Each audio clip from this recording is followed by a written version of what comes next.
Walt Disney first got started with animation back in 1923. It was a partnership between Walt Disney and his brother Roy. But Roy always felt that Walt was the creative one, and it was really his name that should be up there on the company. Walt was a great innovator. He was the first to do synchronized sound cartoons. He was the first to do a full-color animated feature film. Walt Disney was always looking for new ideas in the animation process. A very good example was Mary Blair, an artist who had a very wild sense of color. Her styles were very different from Snow White or Pinocchio. He would bring Salvador Dali to the studio and have him work on a film for several months. When the Disney studio opened in early 1940, it was a showplace. Walt Disney wanted a modern look to the studio, and he found an architect by the name of Kem Weber, who was a proponent of a style called Art Moderne. You didn't see many buildings that looked like that.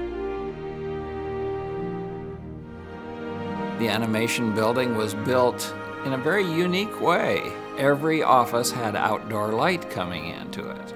Now, this is something that Walt was really insistent upon. He wanted natural light coming in for his artists. Walt Disney had an office on the third floor of the animation building, and he came to work here every day. You would go down a long hallway. At the end was a double door. You would see a cabinet in his secretary's office with all of his Oscars and all of his major awards on them. It was very intimidating for people that were going in to see Walt Disney for the first time. Aren't you proud of it, Mr. Disney? Well, I'm so proud I think I'll bust.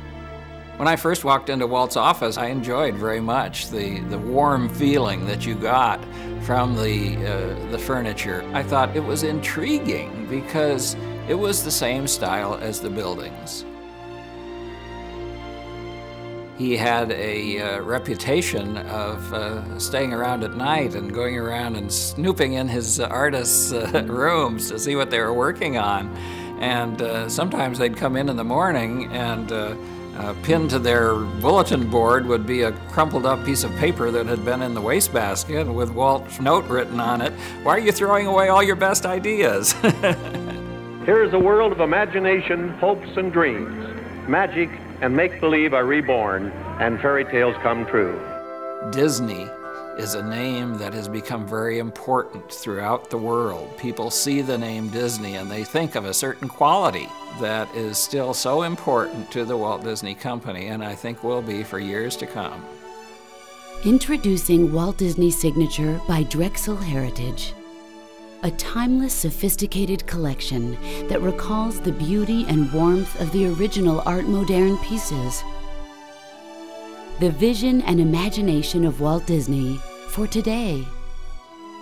The people that worked at Disneyland had one way of knowing when Walt was in the park, and that's because the light would have been on up in the apartment over the fire station. Well, after Walt died, the people that worked at Disneyland thought, we really should keep that light on in that window because the spirit of Walt Disney is always in the park.